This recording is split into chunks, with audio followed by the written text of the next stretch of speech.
Et vous pouvez vous mettre devant. Bonsoir à toutes, bonsoir à tous. C'est notre séance de rentrée après des vacances que j'espère vous avez passées agréables et pas trop chaudes.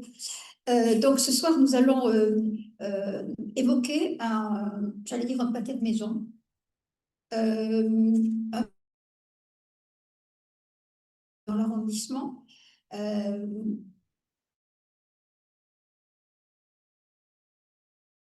le style des rues adjacentes.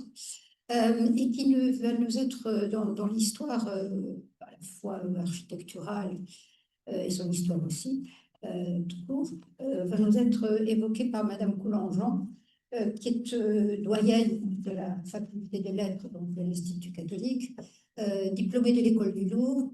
Vous êtes surtout une spécialiste de l'architecture du Moyen-Âge, même un peu au Moyen-Âge, mais vous allez conduire un petit peu cette histoire de l'architecture de l'Institut catholique, de ses origines jusqu'à sa création. Je vous laisse tout de suite la parole.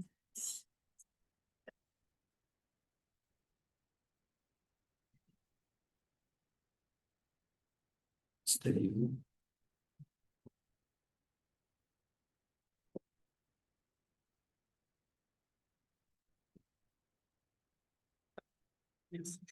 Merci. Merci beaucoup pour votre introduction. Bonjour, bonsoir à toutes et à tous. Je suis ravie de pouvoir venir ce soir vous présenter quelques éléments de l'histoire, effectivement, d'un lieu qui m'est cher, puisqu'effectivement, j'y travaille depuis déjà de nombreuses années, et qui est l'Institut catholique de Paris. Je voulais, avant de commencer, remercier aussi monsieur et madame Delmas, qui m'ont fait la joie de pouvoir être parmi vous ce soir en m'invitant à la suite d'une rencontre justement que nous avons eue lors d'une soirée à l'Institut catholique de Paris il y a déjà quelques mois. Madame Béchu aussi pour votre introduction et vos mots d'introduction. Et puis Monsieur Chevalier pour les échanges que nous avons eus ces derniers jours et le partage notamment de documents graphiques dont vous verrez certains dans le diaporama que je vais vous présenter. Et puis je voulais remercier aussi les collègues qui sont présents ici et qui me font l'amitié de venir écouter cette conférence ce soir. Alors.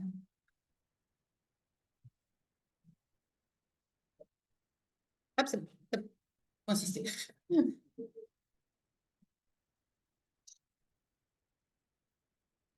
Alors, notre Institut catholique de Paris, en fait, vous le savez très probablement, sa naissance est liée à l'adoption de la loi du 12 juillet 1875 sur la liberté d'enseignement supérieur par l'Assemblée nationale, qui a ouvert la voie à la création, à cette époque-là, de ce qu'on a appelé l'Université catholique libre de Paris. Dès le 11 août 1875, le cardinal de Paris, Guibert, profite de l'occasion pour rassembler autour de lui plusieurs évêques et poser les fondements de la création de notre université, comprenant, conformément aux exigences du texte de loi, 3 facultés libres, le droit, les lettres et les sciences, dont les enseignements commencent dès la fin de cette même année 1875. Celle-ci vient s'installer dans les bâtiments de l'ancien couvent des Carmes, localisé entre les rues d'Assas et de Vaugirard, qui avait été acquis par l'évêque de Paris, Monseigneur Affre, en 1841, en vue d'y installer ce qu'on a longtemps appelé l'école des Carmes, à savoir une institution destinée à la formation des clercs enseignant dans les séminaires à l'époque. Cette dernière, cette école des Carmes, avait été ouverte dès le 4 novembre 1845 et avait offert un enseignement, alors ça va peut-être vous étonner, en lettres et en sciences. L'objectif n'était pas de former ces clercs à la théologie, ce qui était déjà le cas et ce qui n'était pas pour Monseigneur Daffre l'objectif premier à ce moment-là. Il trouvait que, vu l'évolution de la société, il était beaucoup plus important de former des clercs dans les lettres et les sciences, qui étaient pour lui les domaines de débat de l'époque. Et donc cette école des Carmes va être absorbée par l'Institut catholique de Paris dès 1876. Malgré la perte du titre d'université dès 1880, à l'occasion d'un changement de loi, le désormais Institut catholique et ses facultés ont su emprunter le chemin d'une longue aventure intellectuelle et spirituelle, doublée d'une aventure immobilière, et c'est plutôt cette aventure immobilière que je vous propose de vous faire découvrir ce soir. Son installation dans les anciens bâtiments du couvent des Carmes marque le début effectivement d'un long projet d'aménagement pour adapter un ancien couvent à sa nouvelle fonction pédagogique, et avec une vision originelle posée par son premier recteur, Monseigneur d'Ulst, une vision qui a été renouvelée au fil des générations qui se sont succédées. Offrir aux étudiants et aux enseignants un campus complet au cœur de Paris, donc avec des espaces de cours, des espaces de recherche, mais également des espaces dédiés à la formation complète de la personne et à son éveil spirituel. Et donc, dès le début, on s'est intéressé à l'accompagnement spirituel avec l'Église qui était présente, à l'accompagnement aussi quotidien des étudiants. Il y avait un projet avec des maisons d'étudiants pour loger les étudiants sur place et également de plus en plus d'espace pour cette vie étudiante. Et donc, le travail que je vous présente ici est un travail que nous avons mené ces 2 dernières années, puisque nous venons de fêter nos 150 ans. Certains d'entre vous ont peut-être participé à certains des événements que nous avons organisés. Et à l'occasion des 150 ans, nous avons édité ce double livre qui vient de sortir avec 3 de mes collègues, Vincent Holzer, qui est le vice-recteur à la recherche à l'Institut catholique de Paris, Emmanuel Linco, qui est professeur en histoire de l'art, et Augustin Mutual, qui est le doyen de la faculté d'éducation.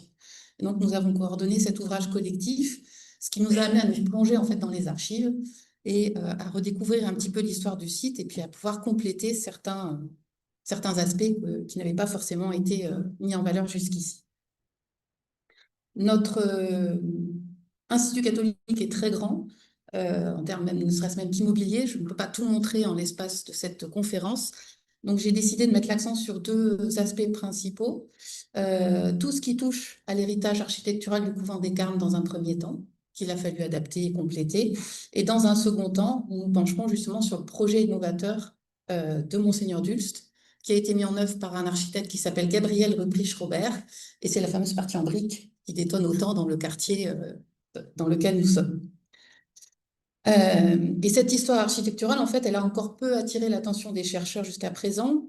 De manière globale, les études sur l'architecture des lieux d'enseignement supérieur en France est quelque chose qui est encore peu développé, comme le soulignait notamment Jean-François Legnaud en introduction au dossier thématique qu'il a consacré à ce sujet dans les livraisons d'histoire de l'architecture et des arts qui s'y rattachent, qui est sorti en 2007.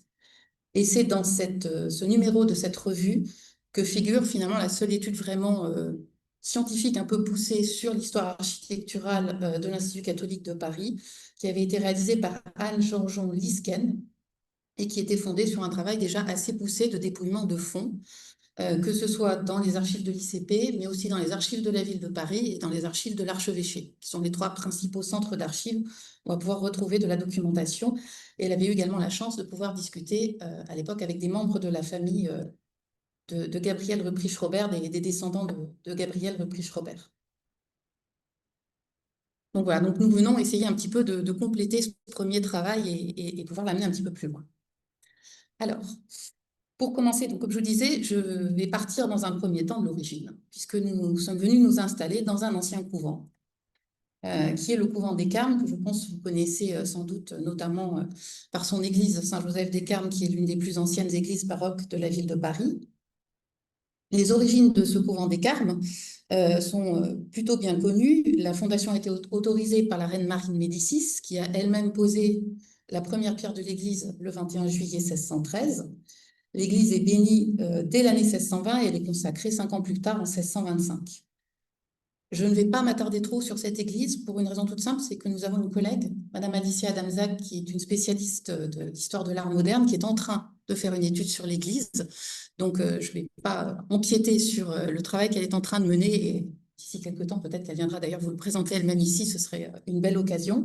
Mais je vais plutôt me consacrer sur le reste du couvent. Puisque, en fait, en parallèle de la construction de cette église, je vous montre ici le couvent des Carmes sur le plan Turgot entre 1734 et 1739, avec la parcelle qui, à ce moment-là, est beaucoup plus importante que la parcelle qui subsiste aujourd'hui. Et vous voyez, si on fait un gros plan, si on peut dire, sur la zone de l'église. Hop.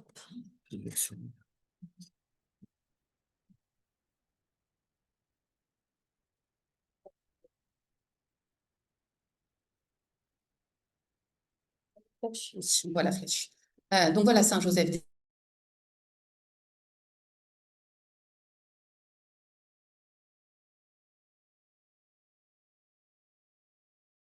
les jardins du nouveau palais de Luxembourg que la reine de Marie de Médicis a fait réaliser. Et donc, notre église, en parallèle de la construction de l'église, on va se mettre très rapidement à construire des bâtiments conventuels. Dès 1615, on commence les travaux de cette première aile que vous avez ici. Alors, du coup, qui est l'aile nord. Si vous êtes familier avec l'architecture religieuse, l'église Saint-Joseph-des-Carmes n'est pas orientée comme habituellement. Le chevet est au nord. Donc, l'aile qui est ici, on va parler du coup de l'aile septentrionale, qui vient s'appuyer à l'ouest contre le chœur de l'église, avec lequel elle communique. Et notamment, les religieux pouvaient aller directement dans le chœur des religieux qui se trouve ici. Le rez-de-chaussée, le bâtiment comprend alors 2 niveaux. Le rez-de-chaussée rassemble les pièces de vie communes et l'étage est dédié aux cellules des carmélites. Pardon. Le mot moine risque de sortir, c'est ma dérive médiévale qui risque de revenir. Mais on est sur les carmélites. Le nombre de religieux augmentant très vite, dès 1618, on va construire un second bâtiment, c'est celui qui est ici, parallèle au premier.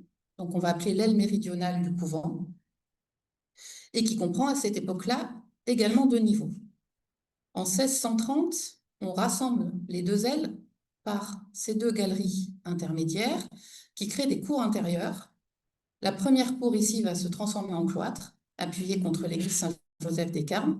La seconde cour, au début, a une fonction qui n'est pas vraiment connue.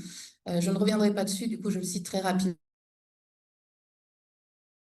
Cette zone ici était couverte d'une verrière pas très esthétique, qui permettait d'abriter l'amphithéâtre de chimie. Et tout autour de cette cour-là étaient disposés les espaces, les laboratoires de chimie, parce que quand l'Institut catholique se crée, il y a une faculté des sciences. Et donc pendant longtemps, on a enseigné la chimie. Ce n'est plus le cas aujourd'hui. Le nombre des carmélites augmentant, on est confronté à un besoin de pouvoir agrandir ces premiers bâtiments conventuels très rapidement. Dès 1674, on va surélever les 2 ailes qu'on avait construites au début du XVIIe siècle. C'est pour ça que vous apercevez 3 niveaux de fenêtres plus un niveau sous comble. Le chantier de ces bâtiments conventuels va connaître un dernier état avant la Révolution. Au début du XVIIIe siècle, on va construire le bâtiment que vous avez ici, dans le prolongement de l'aile qu'on avait rajoutée pour faire le cloître ici. C'est un bâtiment qui vient s'appuyer contre l'aile méridionale et qui faisait un retour vers la façade de l'église à angle droit. Voir de manière un petit peu plus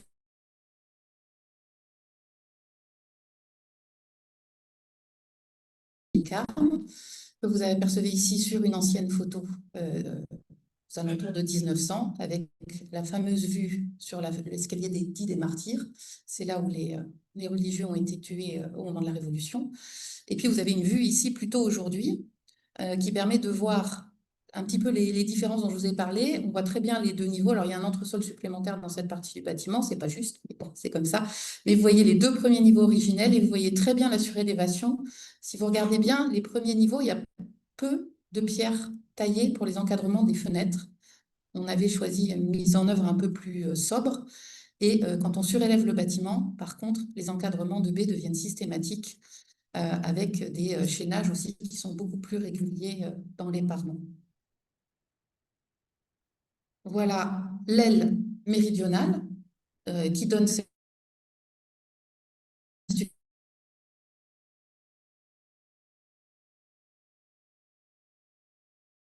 restaurée en 2017 par Jean-Marie Dutilleul, puisqu'on a entièrement restauré la cour d'honneur de l'Institut catholique de Paris et les façades ont été du coup réenduites.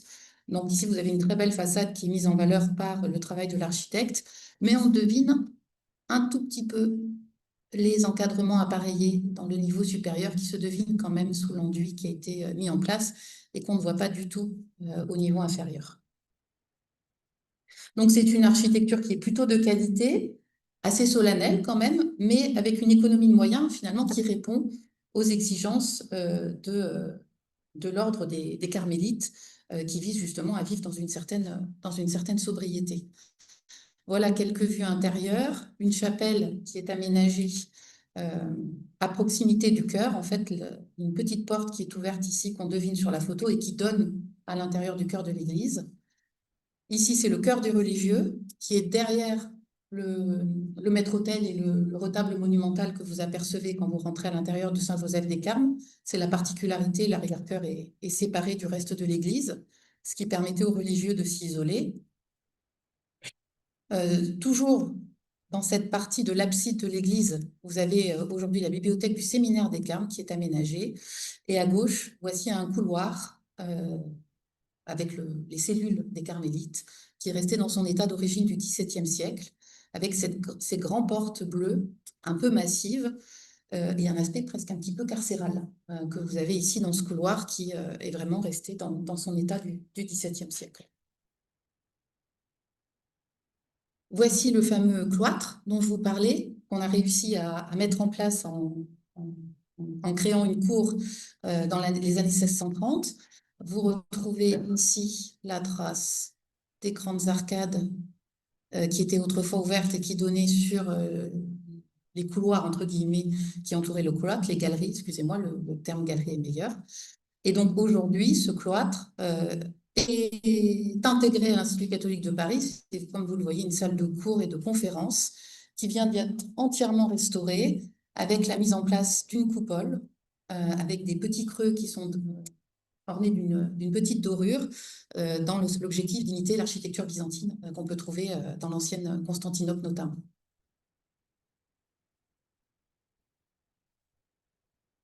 Je vous ramène dans la cour des Carmes. On garde notre petit ordre chronologique. Le dernier bâtiment construit qui se rattache au courant, c'est cette fameuse aile, ici, qu'on rajoute au début du XVIIIe siècle, qui est une aile qui aujourd'hui abrite les appartements du recteur de l'Institut catholique de Paris, qui est une aile qui, a priori, entre guillemets, ressemble à la précédente. On ne voit pas une rupture franche dans l'architecture. Par contre, peut-être que vous sentirez que le nombre de fenêtres est plus important. Les fenêtres sont aussi plus grandes, donc c'est un espace qui va être plus éclairé.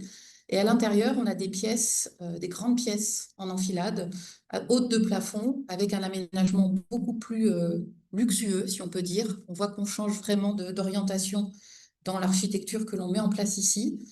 Et l'abbé Paul Pisani, qui est la principale référence pour l'histoire de ce couvent des Carmes, avançait l'hypothèse d'y voir un choix volontaire pour y accueillir en fait des hôtes de marque, et notamment les bienfaiteurs du couvent des Carmes qui devaient être hébergés dans cet espace un peu plus confortable que les cellules des Carmélites, qui étaient effectivement assez sobres dans leur aménagement. Et donc voilà une dernière vue pour cette partie sur les bâtiments conventuels. Donc, on retrouve l'aile méridionale ici, le retour du XVIIIe siècle où se trouvent les appartements du recteur, et la partie par contre qui vient trancher le long de la rue d'Assas-en-Brique, sur laquelle on va revenir juste après.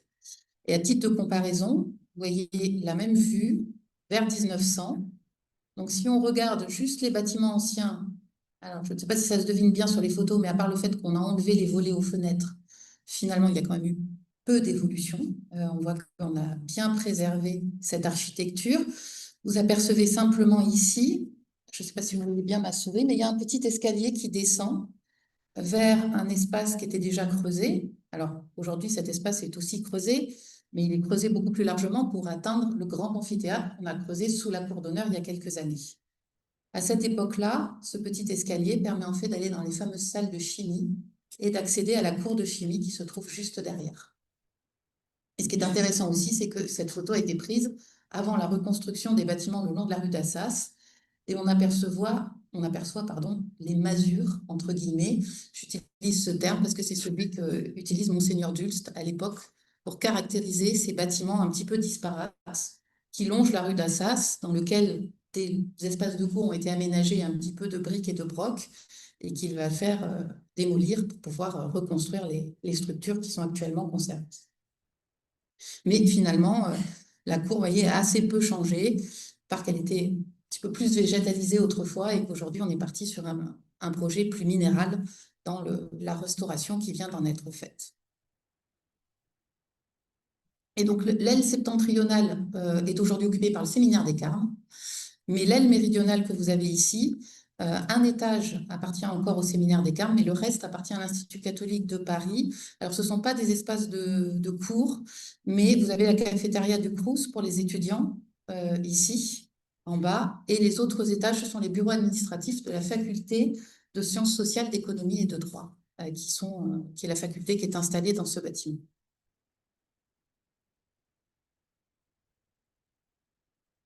Donc voilà, donc ça c'était la partie sur les bâtiments conventuels en eux-mêmes, mais il y a tout un héritage architectural à l'Institut catholique de Paris qui est lié à l'histoire du couvent, parce que ce sont les carmélites qui ont fait construire ces espaces, mais qui sont des hôtels particuliers qui longeaient le domaine des carmélites le long de la rue Cassette.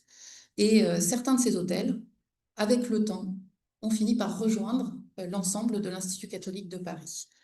Donc, je voulais vous présenter deux de ces structures. C'est l'hôtel qui se trouve aujourd'hui au 22 rue Cassette, qui est identifié par Paul Pisani comme étant l'hôtel Salvandi, et l'hôtel qui se trouve à côté, au 24 rue Cassette, et qu'on appelait l'hôtel Tinistal. Et ils ont une 50aine d'années d'écart au niveau de leur date de construction, et donc nous parlons de ces hôtels qui sont ici.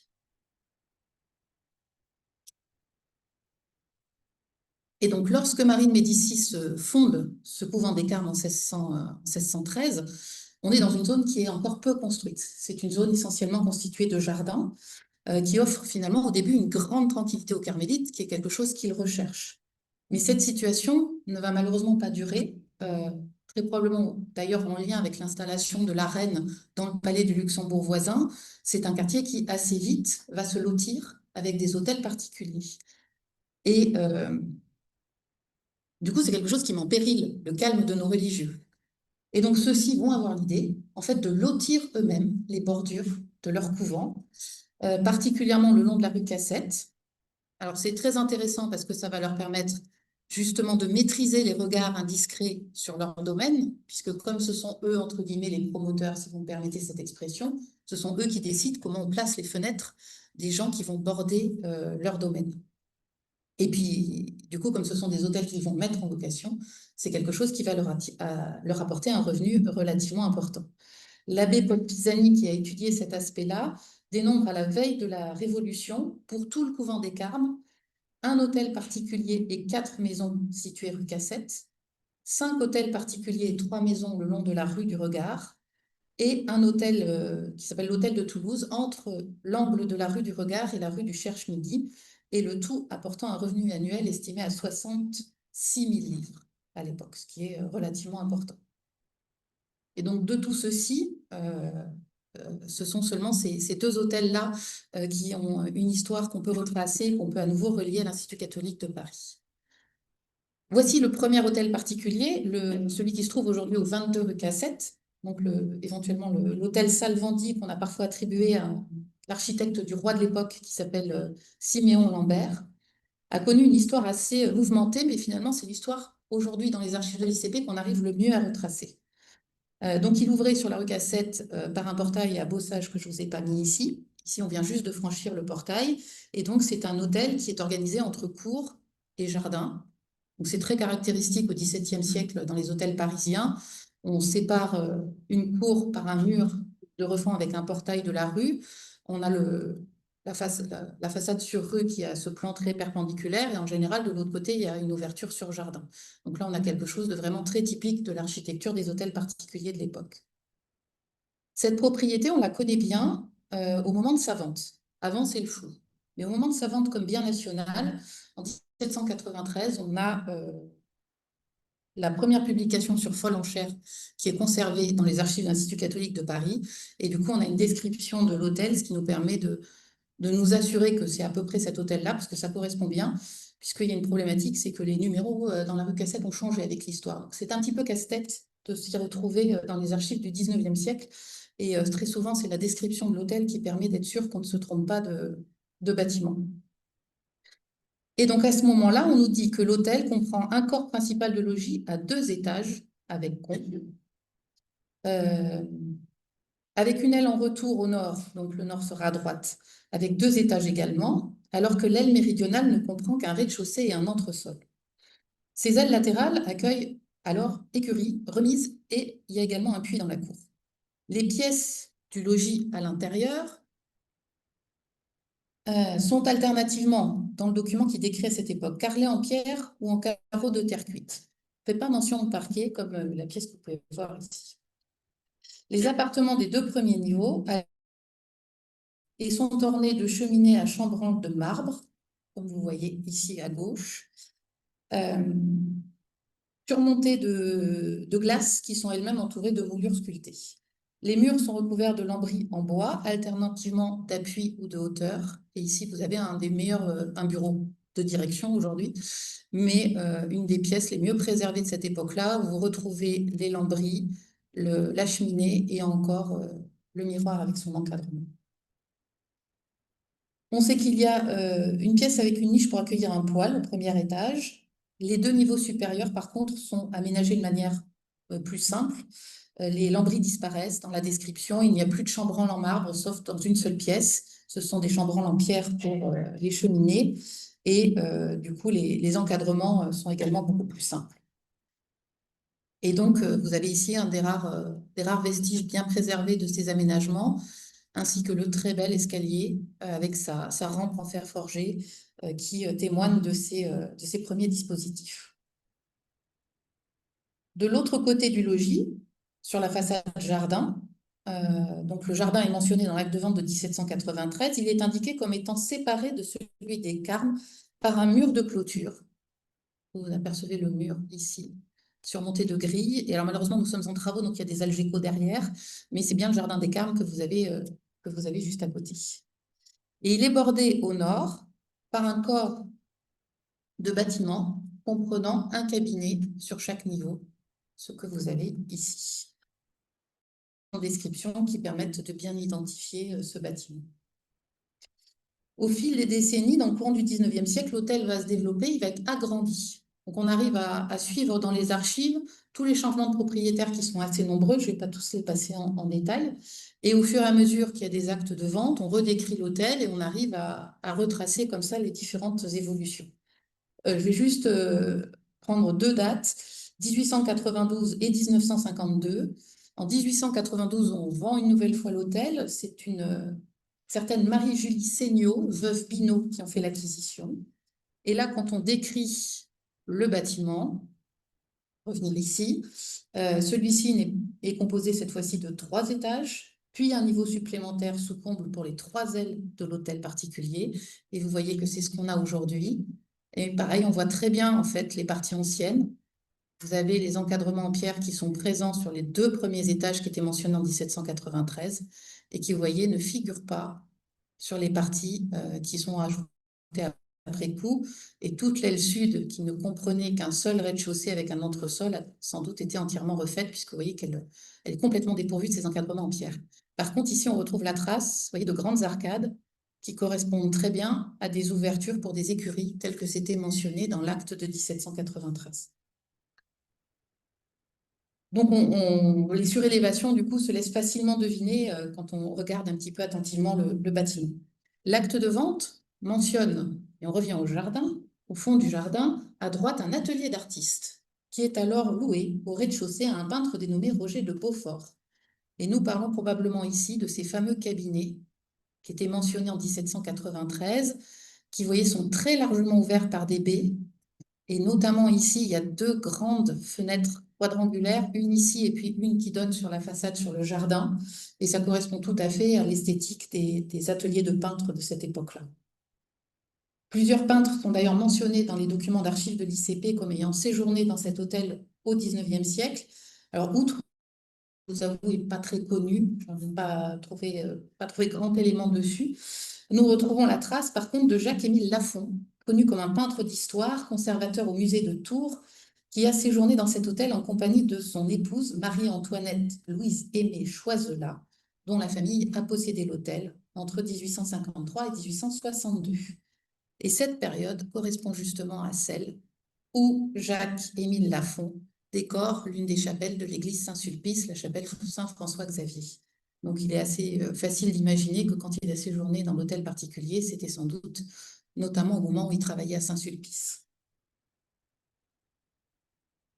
Et donc, cet achat par la veuve Binot en 1892, c'est le dernier rachat pour cet hôtel particulier, la veuve Binot est la dernière propriétaire de l'hôtel. Elle en fera don à l'ICP en 1952, permettant l'installation progressive de différents services à l'intérieur de cet hôtel particulier, notamment la faculté de droit canonique qui a pendant très longtemps occupé le rez-de-chaussée. Vous aviez la bibliothèque et le bureau du doyen qui se trouvait juste à côté. Le deuxième hôtel, cette fois-ci, c'est l'hôtel voisin, l'hôtel d'Inisdel, qui occupe la parcelle que je vais entourer ici en rouge sur le plan Turgot. Je suis revenue sur le plan Turgot. Et qui occupe du coup cette parcelle qui fait l'angle entre la rue Cassette et la rue de Vaugirard.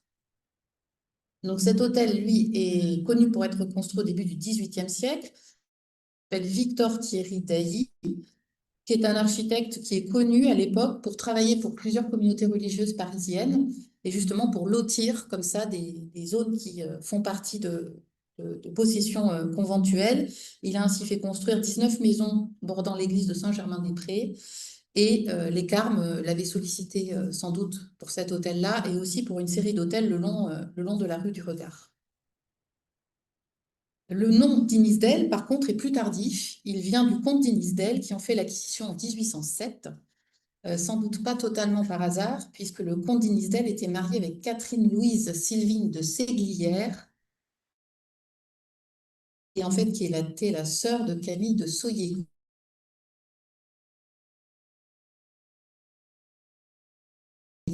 Pour y réinstaller une communauté pendant la première moitié du XIXe siècle.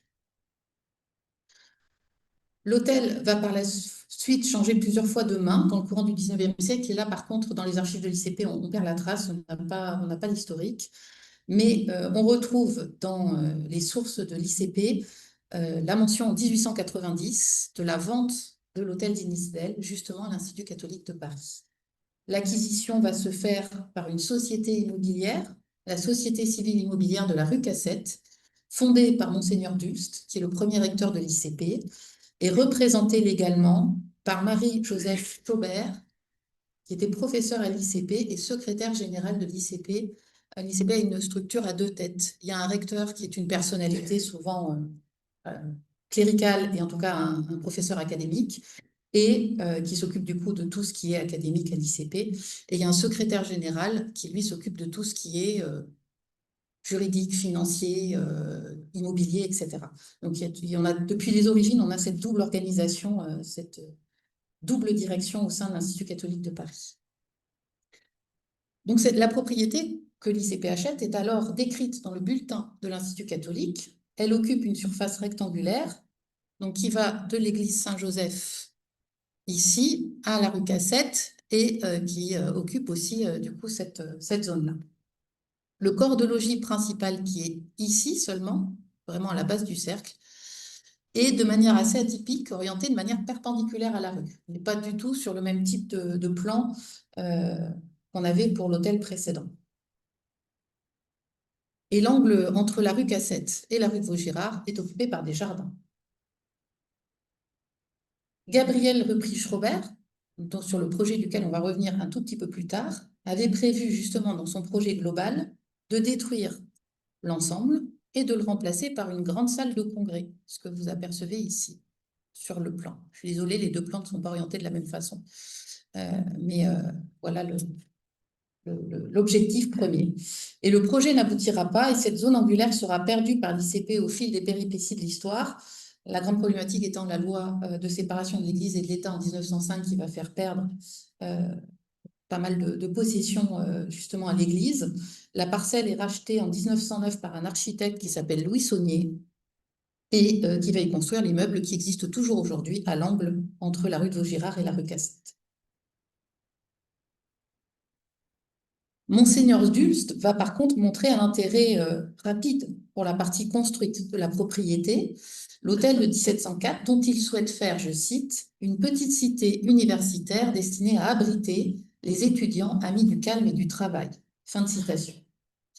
Il l'a fait donc remettre rapidement en état pour créer 22 chambres d'étudiants, accompagnées d'un salon, d'une salle à manger et d'un appartement pour le vice-recteur de l'époque, pour éviter de laisser les étudiants complètement seuls. une photographie du portail de l'église à cette époque-là, prise au tournant du XXe siècle par Eugène Atget, montre la présence d'une plaque, j'ai fait un petit gros plan sur le côté, qui indique Maison de famille des étudiants Institut catholique. Ce premier aménagement s'est probablement révélé insuffisant. Les textes d'ailleurs qui en parlent dans le bulletin de l'Institut catholique de Paris disent que l'hôtel particulier est quand même en très mauvais état et que ce n'est pas forcément évident de l'aménager facilement. Vous avez ici une autre vue de cet hôtel dans ces années-là. Et donc finalement, on va prendre la décision de le détruire en partie. Alors, ce n'est pas la partie qui est là pour détruire, mais c'est une partie qui était à l'arrière. Voilà les travaux au moment de la destruction d'une grande partie de cet hôtel. La petite aile, justement, que vous voyez ici, a été préservée, bien restaurée. Elle accueille aujourd'hui l'espace Saint-Sulpice au 26 bis rue Cassette. Et sur le terrain dégagé, Monseigneur Dulce avait prévu de demander, puisque ça va se faire après le décès de Monseigneur Dulce, à Gabriel Repriche-Robert, en fait, de reconstruire une vraie maison de famille, un immeuble de 4 étages qui présente des caractères proches de ceux de la rue d'Assas, une architecture de briques et de pierre, un portail en anse de panier dans l'esthétique médiévale, surmonté de petites lancettes. Et vous voyez toute une série en bas de fenêtres à meneaux qui montrent cette inspiration pour Gabriel Repriche-Robert, sur laquelle on reviendra dans quelques minutes par rapport à l'art médiéval. Et donc ces deux ensembles, aujourd'hui, leurs vestiges sont réunis dans un ensemble unique, ce qu'on appelle aujourd'hui la Maison de la Recherche.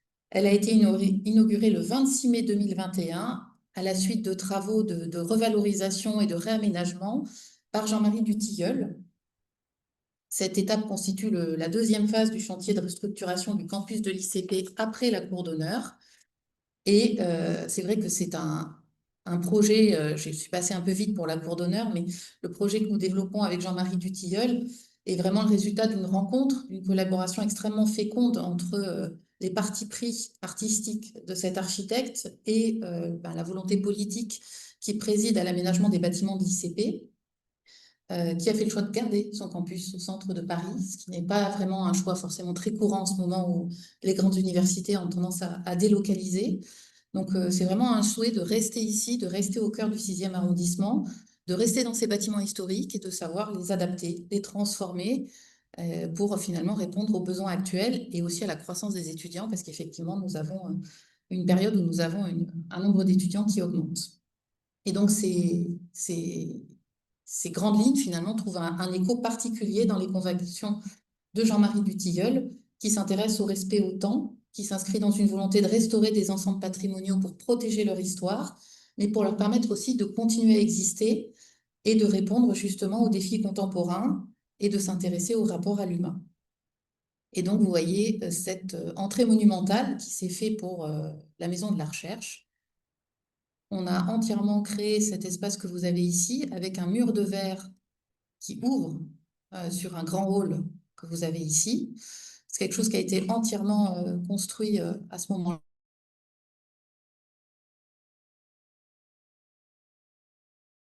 Maximum la lumière, d'ouvrir le plus possible la maison sur le jardin.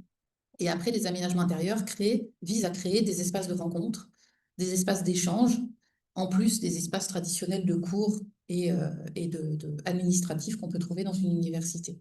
Donc, il y a vraiment eu un travail qui a été fait sur ces différentes fonctions. Donc, vous voyez qu'ainsi que du XVIIe siècle jusqu'à nos jours, on a adapté en permanence ces espaces anciens à leurs différents propriétaires, à leurs différents occupants, ce qui a permis leur transmission jusqu'à aujourd'hui au sein de ce campus qui est modernisé et qui essaye de mettre en avant les atouts de son histoire. Mais si l'Institut catholique a su adapter ces bâtiments anciens qu'il a reçus en legs ou dont il a fait l'acquisition, il a su aussi lancer la construction de nouvelles structures. Et du coup, nous allons maintenant nous intéresser dans un deuxième temps à la création, si on peut dire, la plus spectaculaire des bâtiments de l'Institut catholique de Paris.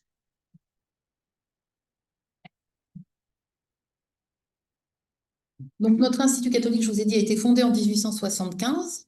Mais je vais faire un tout petit retour en arrière parce que ce n'est pas là tout à fait le début de son utilisation comme lieu pédagogique, comme lieu d'enseignement. En fait, il va falloir remonter à cette fameuse création de l'école des Carmes. Je vous parlais tout à l'heure en 1845. Euh, et finalement,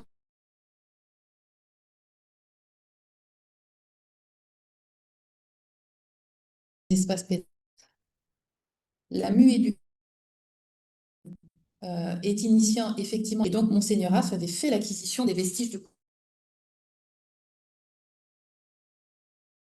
de Soyer-Cours dont je vous parlais tout à l'heure, qui en fait, au bout de quelques années, ne peut plus entretenir ce couvent et est plus ou moins contrainte quand même de le vendre pour s'installer ailleurs avec sa communauté.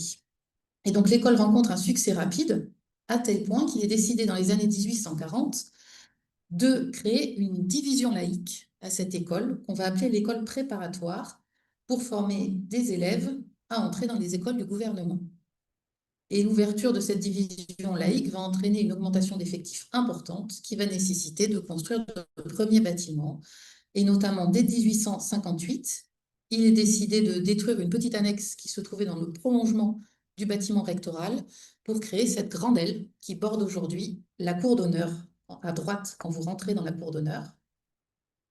Le choix est fait de confier ce projet à l'architecte Victor Ruprecht Robert, qui donc est né en 1820 et mort en 1887. C'est un architecte qui a été formé à l'école des Beaux-Arts et surtout c'est un architecte qui est particulièrement marqué par les travaux d'Eugène Viollet-le-Duc. Donc c'est quelqu'un du coup qui va être très marqué par l'architecture médiévale et par la vision excusez-moi, rationaliste d'Eugène Viollet-le-Duc.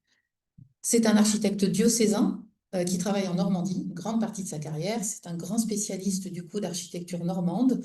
Il a restauré les cathédrales de Sées, de Bayeux, et il a restauré les grandes abbatiales romanes de Caen, dont Saint-Étienne que vous avez ici.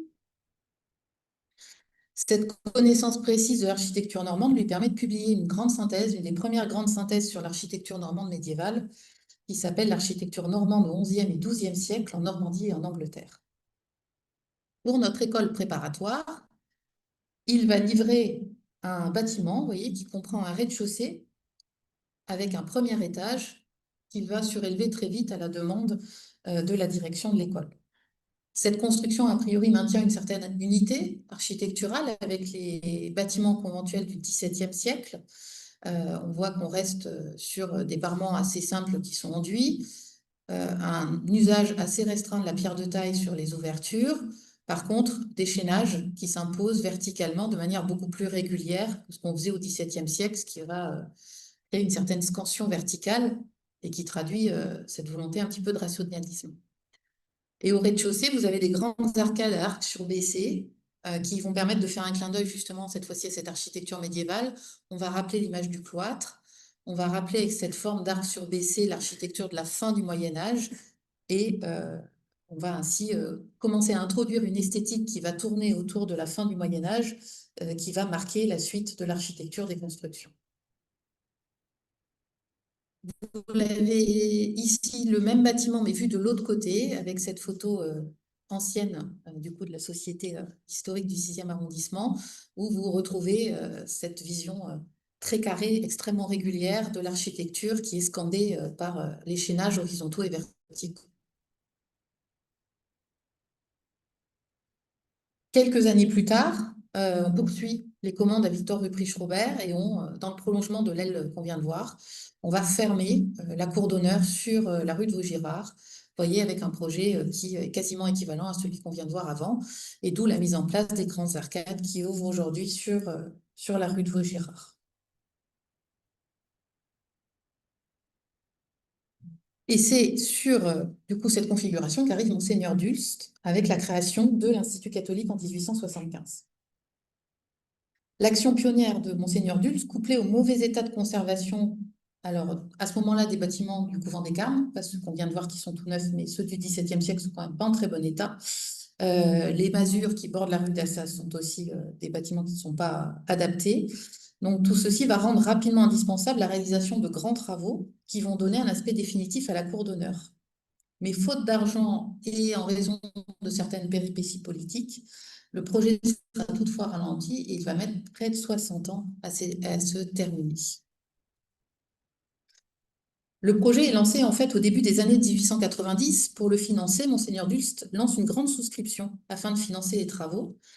Et malheureusement, c'est là les premiers problèmes vont arriver. La souscription ne va pas amener l'argent espéré. Seulement 110 000 francs de l'époque sont rassemblés, ce qui ne va pas permettre de financer ce que souhaitait Monseigneur Dulst.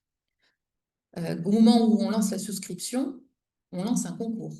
Sorte de concours d'architectes, l'Institut fait le choix de lancer un appel auprès de jeunes architectes pour proposer des projets pour l'Institut catholique. Monseigneur Dulst le justifie ainsi, je cite, « On demandait comme première qualité à nos architectes d'être jeunes, car l'Institut catholique, destiné à donner l'enseignement à la jeunesse chrétienne, se croit tenu d'encourager les débutants, surtout quand ils ont bien débuté par des études sérieuses. » Fin de citation.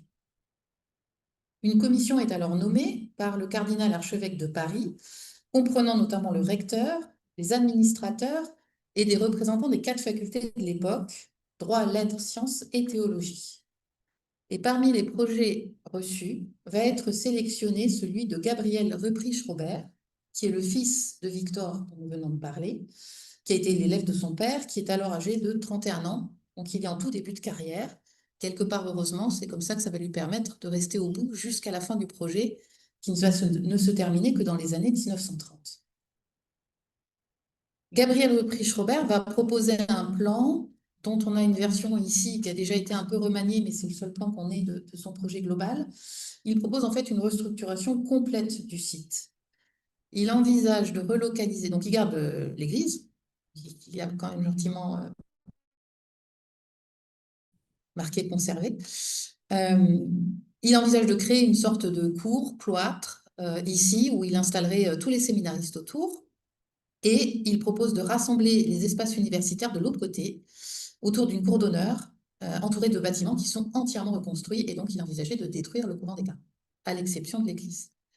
Et il avait prévu, ici dans le jardin, à l'écart, les bâtiments, notamment pour la faculté des sciences qui concerne la physique, au cas où, expérience, s'il y avait le moindre problème, on était à l'écart du reste de l'université. Et comme je vous dis, malheureusement, les difficultés économiques puis politiques auxquelles l'ICP a dû faire face dans les années qui suivent, avec la séparation des biens de l'Église et de l'État en 1905, empêchèrent la mise en œuvre rapide et du coup, de toute façon, la mise en œuvre complète de ce projet. Seule l'aile, qu'on appelle aujourd'hui l'aile anglo-normande, le long de la rue d'Assas, sera réalisée. Et le reste ne sera pas mené à son terme. La première étape, c'est la seule finalement que Monseigneur Dulst verra mener à son terme, puisque Monseigneur Dulst décède en 1896. Elle est annoncée dans le bulletin de l'Institut catholique de 1892-1893. C'est là qu'il parle des fameuses masures qui sont implantées le long de la rue d'Assas, dans lesquelles se tiennent les cours, qui menacent ruine et qu'il faut démolir. Elles sont remplacées dans un premier temps, et on va y aller doucement, par la construction de cette portion de travée qui correspond, excusez-moi, au 19 rue d'Assas actuel. Et puis, juste après, on construira les travées suivantes que vous avez ici. Le 19 est ici. Donc, on construit en 1894 le 19 rue d'Assas et jusqu'en 1897 les 4 travées suivantes. Et puis, on arrête, faute d'argent. Cette première partie, avec cette immense baie que vous avez au centre de la façade, est dédiée en fait à accueillir un grand amphithéâtre. Dans le projet de Gabriel Ruprecht-Robert, c'était pour la chimie. Comme on ne va jamais faire aboutir le projet, l'amphithéâtre va servir à plein de choses. Il ne sera en aucun cas réservé à la chimie. Notamment, il accueillait beaucoup de conférences publiques. C'était pratique. On avait un accès indépendant depuis la rue d'Assas. Les 4 travées suivantes, quant à elles, donc que vous avez en plan ici, ça vous donne une petite idée, étaient dédiées au rez-de-chaussée à accueillir amphithéâtre de théologie, des conférences de théologie. Une galerie permettait de desservir les espaces et vous avez un escalier à vis aux œuvres qui permettait d'accéder aux différents étages. Et au premier étage, c'était plutôt la faculté de sciences. On voit une salle de collection, 2 laboratoires et 2 bureaux pour des professeurs. Voici une vue de l'intérieur de l'escalier à vis qui constitue aujourd'hui un petit peu la pièce maîtresse architecturale de cet ensemble et qui symbolise très bien la démarche de Gabriel Ruprecht-Robert, qui est toujours aussi attaché que son père à l'architecture médiévale, qui sont tous les deux extrêmement imprégnés par cette architecture médiévale, avec une particularité, c'est qu'il est très ouvert aussi aux innovations de son époque, aux innovations architecturales de son époque, et notamment à l'usage du fer. Et donc, toutes les parties structurantes de l'architecture peut montrer, parce qu'on est une époque où on ne montre pas beaucoup, sont réalisées en fer. Et c'est en fait à l'intérieur de l'escalier qu'on le voit le plus, puisque la vis centrale de l'escalier est réalisée, comme vous pouvez le voir ici, avec ce matériau. Voilà une vue d'une galerie, de la galerie intérieure qui dessert le rez-de-chaussée de cet ensemble. Avec ici, vous apercevez des fenêtres avec des carreaux épais, style vert cathédrale, qui donnent en fait sur ce fameux escalier à vis. Et ceci, c'est un ensemble de photos ici prises par Gabriel Ruprecht-Robert lui-même, qui sont conservées à la médiathèque du patrimoine et de la photographie, avec la vue extérieure quand on est à l'intérieur de l'ICP et une vue d'un petit peu plus loin, à travers le jardin, vous apercevez l'escalier à vis ici, et un deuxième escalier qui était appuyé contre le bâtiment à l'intérieur et qui desservait le grand amphithéâtre. Voilà quelques photos aujourd'hui, justement pour parler de la brique. La présence de cette dernière qui est choisie pour toutes les zones de remplissage de l'architecture, justement apporte cette esthétique qui tranche dans le quartier. Un changement qui a été voulu pour Monseigneur Dulst, aussi bien pour répondre à un souci d'économie rendu nécessaire par le recours à la souscription que par la volonté de se démarquer. Je le cite, « Le style adopté par l'architecte est celui du commencement du XVIe siècle. L'association de la brique et de la pierre permettra de donner au bâtiment une physionomie caractéristique, sans négliger les conditions d'économie qui s'imposent quand on demande ses ressources à la charité. » Fin de citation. Donc effectivement, rue d'Assas, cet usage de la brique tranche face aux immeubles en pierre blanche de type à peu près haussmannien, même s'ils ne sont pas tous haussmanniens, mais on est dans cet état d'esprit-là, que sur la cour d'honneur à l'intérieur de l'ICP, où cette aile vient faire face aux bâtiments notamment du XVIIe siècle. Et non seulement il utilise la brique, mais il n'utilise pas que la brique brute, il utilise de la brique émaillée, avec des effets, comme vous l'apercevez ici, de polychromie, avec du jaune, avec du bleu, qui sont mariés pour faire comme des effets de mosaïque à l'intérieur des bâtiments, au milieu desquels vous apercevez ici une ancre en fer qui correspond à l'extrémité d'une poutre qui porte un plancher et qui est traitée, alors ça ne ressort pas très bien sur la photo, mais vous avez tout un effet de motifs végétaux sur les parties en fer qui, de temps en temps, sont visibles. Cette conception assez spécifique de l'architecture, où vous avez une structure en fer et des éléments de remplissage qui sont réalisés avec de la brique, tire très probablement, comme l'avait souligné les contributions précédentes, leur inspiration de la connaissance de l'architecture normande à pans de bois, dont Gabriel Ruprecht-Robert était un grand spécialiste, et qu'il a transposé ici, remplaçant les plans de bois traditionnels par une structure en fer, et associant cela à ce remplissage en briques.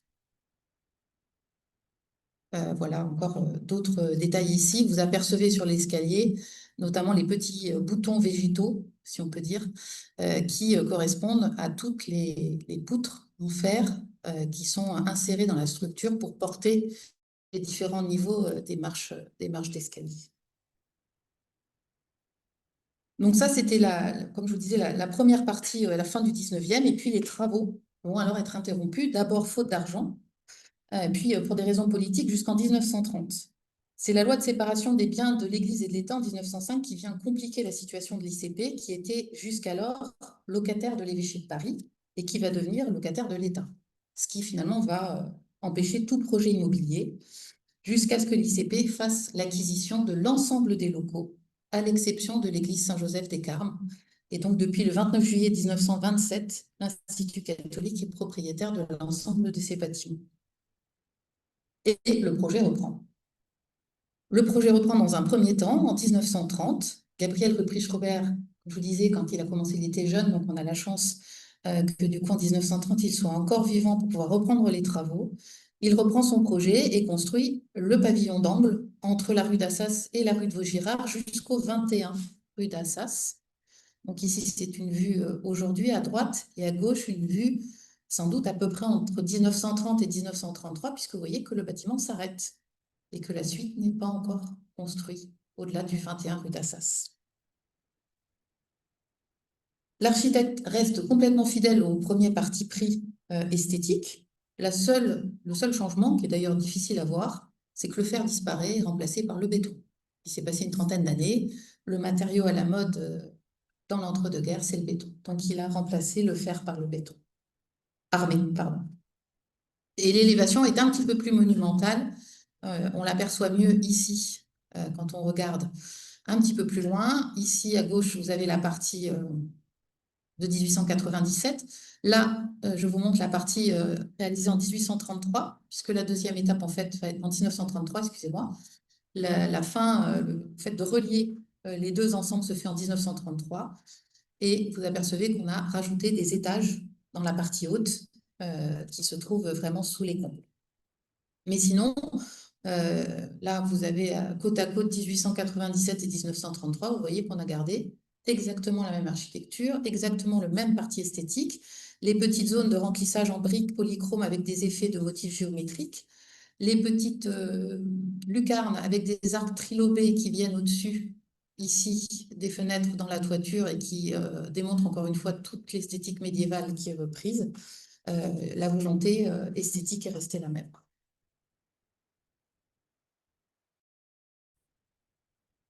Et ici, vous avez le porche de du 21 rue d'Assas en détail. Donc finalement, vous voyez, au sein de notre cour d'honneur, donc vous avez une vue ici au moment justement de l'inauguration après les travaux en 2017, le contraste finalement entre ces deux ensembles donne aujourd'hui toute son identité à cette cour. Depuis, quelques travaux ont été faits, mais pas forcément entre guillemets, aussi déterminants pour l'identité architecturale du site. Je ne les décris pas parce qu'on n'aura pas le temps, mais vous avez le laboratoire d'Édouard Branly qui a travaillé, qui avait été recruté par Monseigneur Dulst et qui a passé toute sa carrière à l'ICP avec l'invention de la radioconduction, qui est installé ici en 1931, bâtiment qui est surélevé en 1956 pour accueillir l'ISEP. Aujourd'hui, c'est les services administratifs du secrétariat général qui se trouvent. Et ici, la petite verrue, comme on dit, le bâtiment B50. On est venu glisser dans les années 50, justement, entre le 19 rue d'Assas et le séminaire du XVIIe siècle. Mais donc, cette cour d'honneur qui est magnifiée par cette nouvelle mise en valeur que vous apercevez ici, avec la réouverture des arcades qui donnent sur la rue de Vaugirard, finalement, résume à elle seule l'histoire du site depuis ses origines, avec la fondation du Carmel, jusqu'à la création de l'ICP et jusqu'à ces dernières années avec les transformations actuelles. Elle constitue le cœur de la vie universitaire, de l'université. C'est l'entrée monumentale de l'institution, c'est le nœud névralgique autour duquel toutes les circulations s'organisent. C'est un espace de rendez-vous, de rencontre avec les étudiants, les enseignants, les visiteurs. C'est l'endroit où on fait les grandes cérémonies, c'est l'endroit où les étudiants installent leur stand quand ils veulent faire la fête. Cette cour d'honneur, finalement, elle incarne aujourd'hui dans la pierre, la brique et le béton, le choix stratégique de l'Institut catholique de Paris, décidé par son fondateur, Monseigneur Dulst, et toujours renouvelé depuis. Un choix, comme je vous disais, qui est plutôt atypique dans le paysage universitaire français parisien, qui est celui de faire de l'ICP un campus toujours en ville, complet, avec des espaces éducatifs, mais aussi des espaces pour la formation de la personne. Donc voilà, je vous remercie pour votre attention.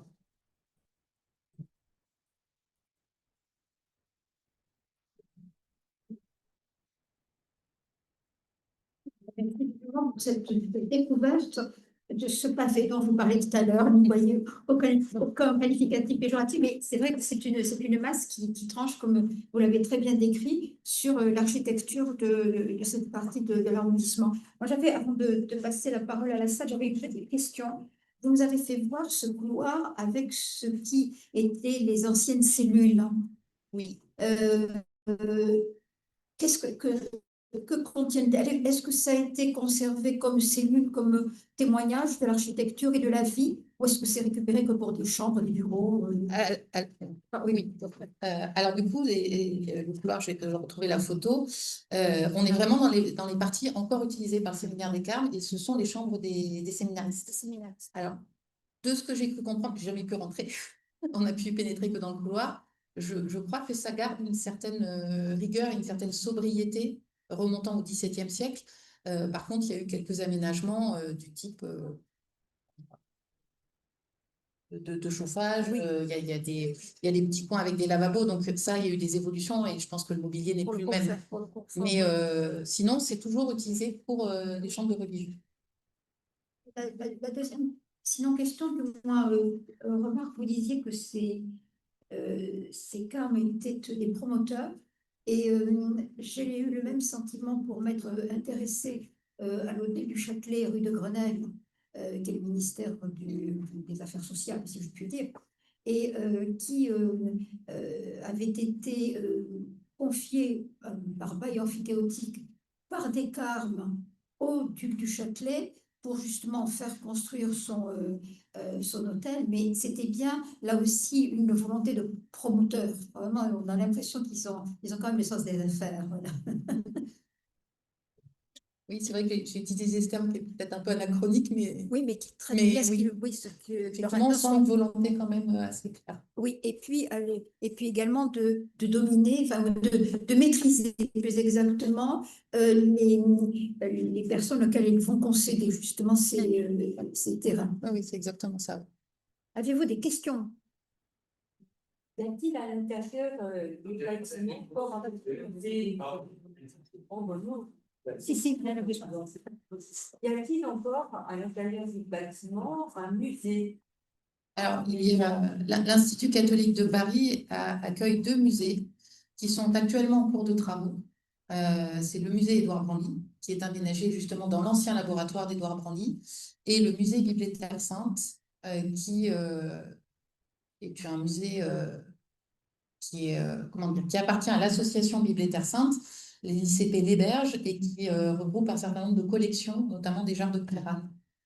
Et du coup, il y a tout un projet qui est en cours de réalisation, justement, pour fusionner un petit peu les 2 musées, en tout cas essayer de créer un parcours muséologique qui relie les 2 et qui permettrait du coup de donner une cohérence et qui permettrait de réouvrir ces espaces ponctuellement au public.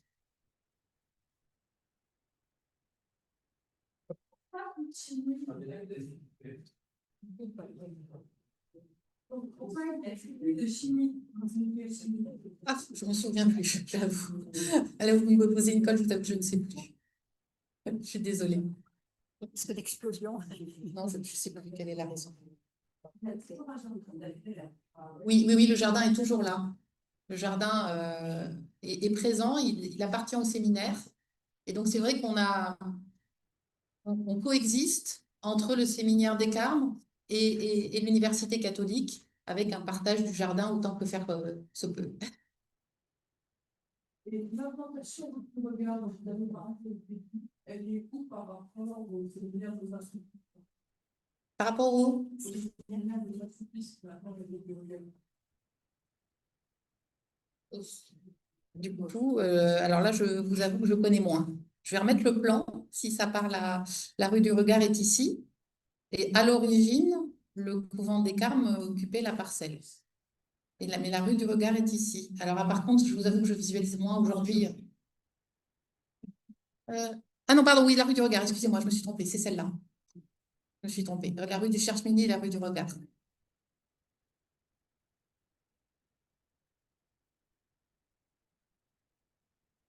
Le micro.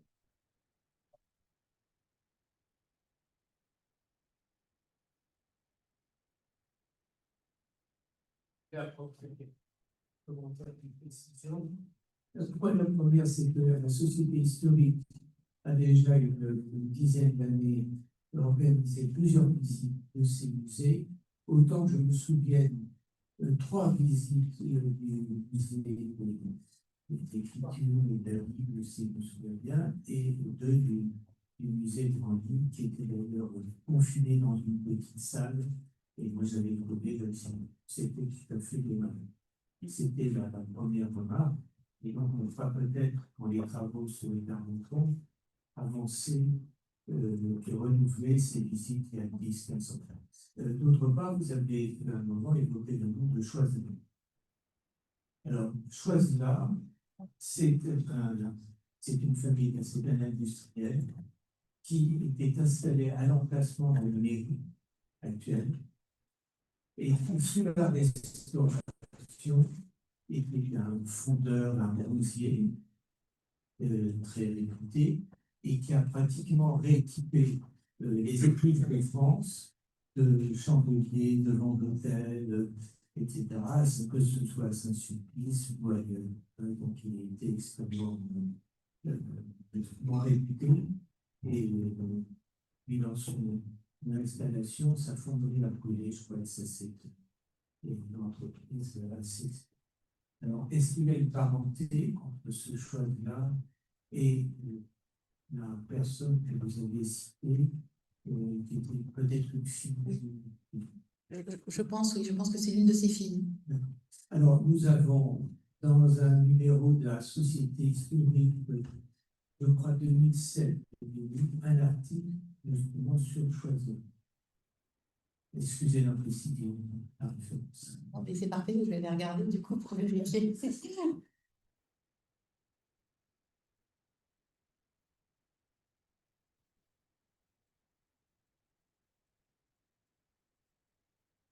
Merci dans cette intervention, c'était franchement très intéressant. Vous avez parlé de Jean-Marie Boutinard. Ensuite, il y a beaucoup de choses pour les églises de son orientation. Quel était son point de vue, en fait, quand il a voulu intervenir? Est-ce qu'il voulait garder le côté ancien, tout en lui donnant un côté actuel et opérationnel? Quel était son point de vue, en fait?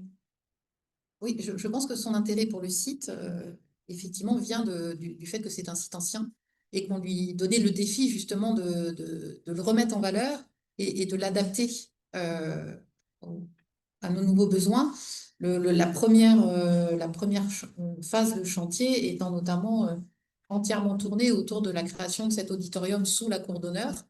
C'était un chantier qui était quand même extrêmement impactant pour l'université, parce que autant le chantier de la Maison de la Recherche, on l'a peu vu parce qu'il s'est à peu près passé au moment du Covid. Et donc, on a eu des travaux finalement qui nous ont, enfin, qu'on a moins vus parce qu'on était peu présents sur le campus à cause des restrictions de présence. Mais c'est vrai que la première phase du chantier était vraiment une phase de chantier extrêmement marquante pour nous, puisque toute la cour d'honneur a été presque inaccessible. On voyait un cratère énorme se creuser quand on passait devant les fenêtres. Et je pense que pour lui, vraiment, l'enjeu était de réussir à créer cet auditorium qu'il a réussi, qui est un geste d'ailleurs architectural très beau. C'est vraiment qui n'est pas d'ailleurs sans parenté avec certaines réalisations dans des églises. Quand on voit l'esthétique qu'il a mis en place dans cet auditorium, il y a clairement des choses qu'il a mis en place dans des églises qu'il reprend ici. Donc il y a aussi des parentés par rapport à d'autres travaux qu'il a pu faire. Mais je pense que c'était vraiment réussir à concilier quelque chose comme ça d'extrêmement moderne, avec cette cour en béton aussi qu'il a mis en place dessus, où vous aviez des petites lumières qui retraçaient la constellation dans le ciel de Paris le jour de la fondation de l'Institut catholique de Paris. Désolée, je n'ai pas pensé à une photo de nuit où on voit ça, mais du coup, il y a une poésie aussi qui s'est mise en place autour de l'origine de l'ICP et de concilier ça avec ses façades autour qu'il restaure. Alors, pas celle en briques, mais il a restauré toutes les autres et finalement, il contribue aussi à créer cette unité entre les différentes phases architecturales. Donc, à la fois nous offrir plus d'espace moderne, mettre aux normes des bâtiments historiques, aujourd'hui, c'est toujours un peu compliqué, et puis réussir à créer quelque chose qui unifie toute cette histoire et qui projette le campus vers l'avenir. Et je pense que ça retouche beaucoup de problématiques qui lui sont chères. Et si je peux me permettre, comment quelle est la raison de la vérité? C'est la question que je pose. Il n'y a pas assez de salles de cours, il faut. C'est écrit dans les devis quand ils construisent le bâtiment. D'ailleurs, mon bureau était longtemps dans la verrue, qui est actuellement en travaux, donc je la connais bien, la verrue. Et en fait, ils disent simplement qu'ils ont besoin de salles de cours supplémentaires. Et ils ont même, je ne sais plus si c'est 1 an ou 2 avant ou 1 an ou 2 après, déposé le projet de reconstruire le 19 rue d'Assas de la même façon.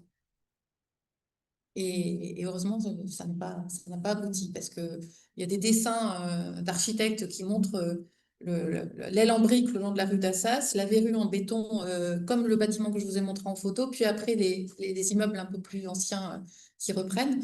Et là, on se dit que oui, on a quand même échappé à quelque chose, je pense, qui n'aurait pas été très bon. Oui, Mm. c'est ce que oui, c'est ce que j'allais dire. Pourquoi est-ce que au moment de la construction, du recrutement de l'architecte, on n'a pas demandé ou exigé, je sais pas, entre guillemets, de l'architecte de se couler en quelque sorte dans l'architecture du XVIIe, ou alors Oui. carrément l'architecture néo-gothique, voilà, Alors, sans savoir, mais je pense que c'est peut-être des questions financières. voilà, oui. Moi, Parce je- que on a les devis, on n'a pas forcément, même pour ce qu'ils essayent de faire rue d'Assas, après, ce qu'ils ont essayé de refaire rue d'Assas et puis qui n'aboutit pas, on n'a pas vraiment les raisons pour lesquelles parfois ça aboutit ou parfois ça n'aboutit pas. C'est un des problèmes de nos travaux. En fait, on a perdu quand même une grande partie des archives. Ah oui. On a des archives qui sont quand même assez lacunaires. Oui. Alors moi, j'avais un dernier petit point qui était tout simplement une suggestion. Vous disiez qu'il manque des éléments dans l'histoire de l'hôtel Salvandi.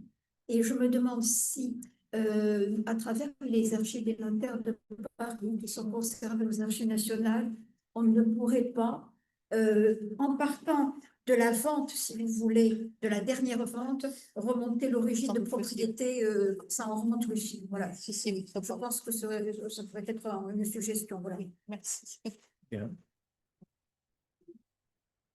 Oui, non, c'est bon.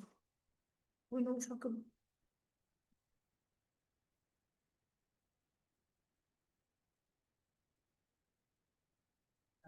Je reviens à un souvenir encore plus ancien que des J'ai entendu dire quand j'étais enfant que l'Institut Arthur Verne, qui avait son institut qui faisait face, avait participé à la subvention et à la construction de l'encre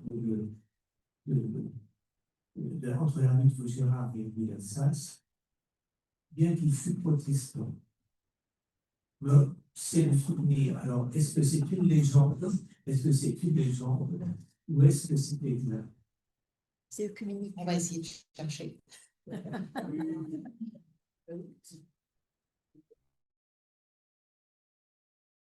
Il y avait les listes des souscripteurs, donc il suffit d'aller les relire. Je vais essayer de voir si je le retrouve.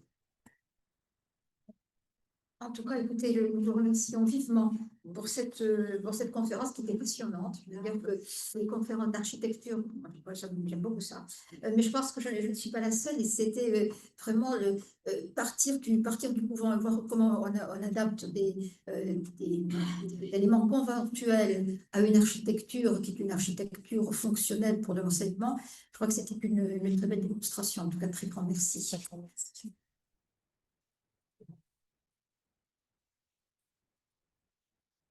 Merci beaucoup. C'est vraiment passionnant. Ça a été clair. C'est l'essentiel. Oui, ah oui, vraiment, alors là, 92 personnes, plus 12 connectés, c'est pas mal. ah oui, oui, oui.